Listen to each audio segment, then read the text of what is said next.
En aquel tiempo, Jesús estaba hablando a la gente, cuando su madre y sus hermanos se presentaron fuera, tratando de hablar con él. Alguien le dijo: «Mira, tu madre y tus hermanos están fuera y desean hablar contigo». Pero él contestó al que le avisaba: «¿Quién es mi madre? ¿Quiénes son mis hermanos?». Y señalando con la mano a los discípulos, dijo: «Estos son mi madre y mis hermanos. Todo el que cumple la voluntad de mi Padre, que está en los cielos, ese es mi hermano y mi hermana y mi madre». Un texto muy bello para el día de hoy y que a veces puede traer confusión, sobre todo aquellos que hacemos una lectura de repente demasiado superficial de la palabra. Aquí se habla de dos cosas que me gustaría detenerme. Los hermanos de Jesús. Entonces algunas personas dicen: «Oye, ¿Jesús tuvo hermanos? ¿Es que la Virgen María tuvo otros hijos?». En la Biblia, cuando se menciona hermanos, sobre todo en este contexto, no se refiere solamente la palabra hermanos a personas nacidas de padre y madre común, sino que la palabra hermano en la Biblia significa pariente cercano. Abraham le dice a su sobrino Lot, Abraham es el tío, Lot el sobrino: «No es bueno que tú y yo nos enfrentemos, pues somos hermanos». ¿Qué significa eso de hermanos? Parientes cercanos. Entonces, los hermanos de Jesús, las hermanas de Jesús, son los parientes cercanos de Jesús, los primos. Porque no había una palabra específica para primo, sino hermano. Todo aquel que era su hermano era pariente cercano. ¿Y cómo sabemos que efectivamente Jesús no tuvo más hermanos? Pues en el Evangelio de Juan, al pie de la cruz, dice la Biblia que está la Virgen María. Generalmente la familia de los condenados tenía que estar no tan cerca, así que aquí vemos una excepción muy importante. Un detalle también es que toda mujer que era viuda y se quedaba sin hijos era rechazada por la sociedad, era considerada una mujer maldecida por Dios, como que Dios le había quitado toda oportunidad, que le había quitado su bendición. Ese era el pensamiento que se tenía. Entonces María ya no estaba, José había muerto y su hijo estaba muriendo. Entonces en ese instante Jesús se dirige a María y le dice: «Mujer, ahí tienes a tu hijo. Hijo, allí tienes a tu madre». Y la Biblia añade en el Evangelio de Juan, capítulo 19, dice: «Y desde aquel momento el discípulo la recibió en su casa. Pues si María Santísima hubiese tenido otros hijos o hijas, hubiese sido mal visto que ella, en una sociedad muy conservadora y en ese contexto, hubiese sido pésimo, mal visto que la Virgen María vaya a vivir a la casa de alguien que no era pariente, que no era su hijo». Entonces, en ese instante, Jesús la pone como: «Mujer, ahí tienes a tu hijo. Hijo, ahí tienes a tu madre».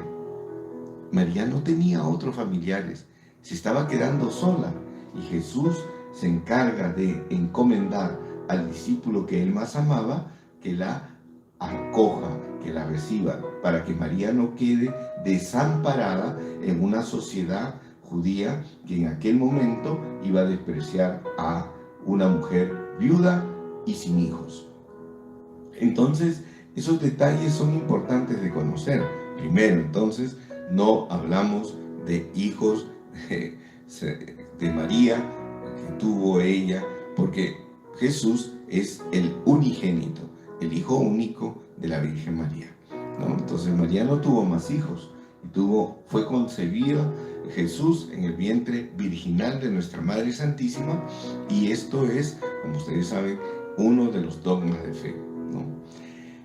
Lo segundo es que pareciera que Jesús le está diciendo a la gente, como que le dicen, oye, allá afuera está tu madre, te está buscando, y pareciera que Jesús está haciendo un desaire, ¿no?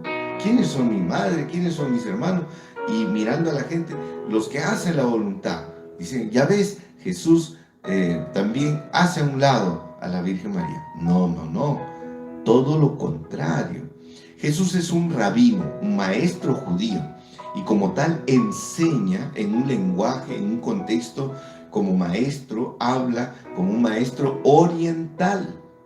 Un maestro occidental, vamos a definiciones, conceptos, somos directos, pero Jesús es un maestro oriental.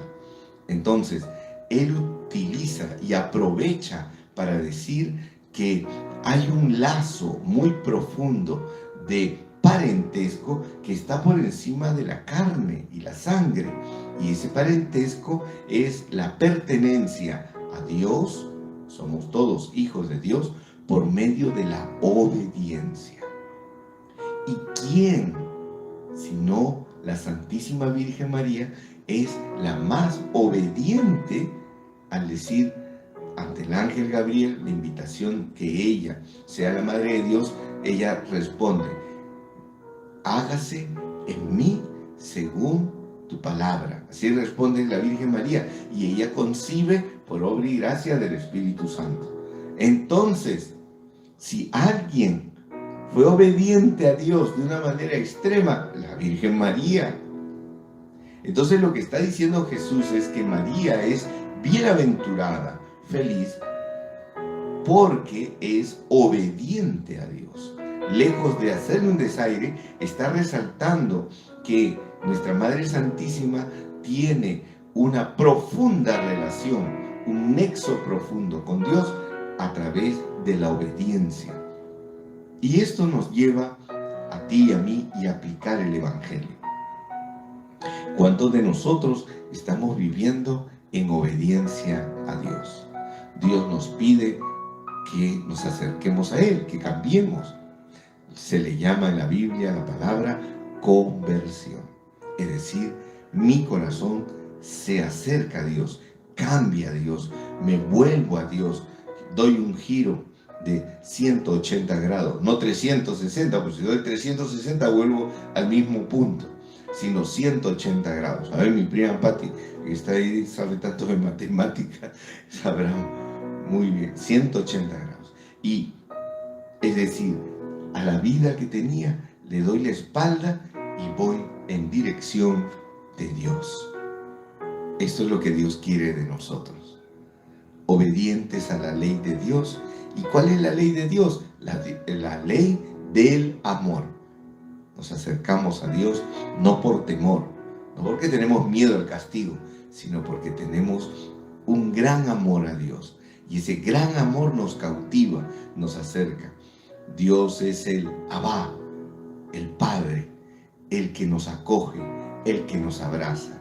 Mi corazón se vuelve a mi Padre y soy obediente a mi Padre Dios, porque creo en Él, confío en Él, me abandono en Él. Que ese sea el día de hoy nuestra reflexión para meditar y acercarnos a Dios cada día, en el nombre de Jesús. Amén. Amén.